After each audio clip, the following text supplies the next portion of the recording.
আপনারা মুসা আলাইহিস সালামের ঘটনা জানেন। উনি যখন বনি ইসরায়েলকে নিয়ে লোহিত সাগরের সামনে আসলেন, ফেরাউন তার সৈন্য নিয়ে ধাওয়া করলো, আল্লাহ তাআলা সাথে সাথে কি রাস্তা বানাই দিলেন নাকি? সাগরের মাঝখানে না, আল্লাহ বললেন আনিদ্রিব বিআসাকাল বাহা, লাঠি দিয়ে একটা বাড়ি মারো সাগর। মুসা আলাইহিস সালাম বাড়ি না মারলে তো আল্লাহ রাস্তা বানাতে পারতেন না, না পারতেন না? পারতেন, কিন্তু এটা তাওয়াক্কুলের মেকানিজম নয়। ওনাকে বলেছেন বাড়ি মারো, উনি লাঠি দিয়ে বাড়ি মারলেন, বিশাল রাস্তা হয়ে গেল।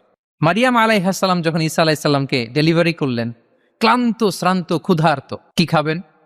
আল্লাহ তাআলা বললেন ওয়াহুজ্জি ইলাইকি বিজিযইন নাখলাতি তুসাকিত আলাইকি রুতাবান জানিয়া, মানে ম্যারি মানে মারিয়াম, একটু কষ্ট করে উঁচু হয়ে পাশে একটা খেজুর গাছ আছে, ওটা ডাল ধরে টান দাও, টসটসে পাকা খেজুর পড়বে নিচে, ওটা উনি টান না দিলে আল্লাহ এমনি অটোমেটিক্যালি পাঠাতে পারতেন না খেজুর? আল্লাহ পাঠানোর। তাহলে এই পৃথিবীর সিস্টেম হচ্ছে আপনাকে কষ্ট করতে হবে, আপনার রোলটা আপনাকে প্লে করতে হবে, আপনাকে চেষ্টা করতে হবে, তারপরে আপনি তাওয়াক্কুল করবেন, তাহলে এটা প্রপার তাওয়াক্কুল হবে।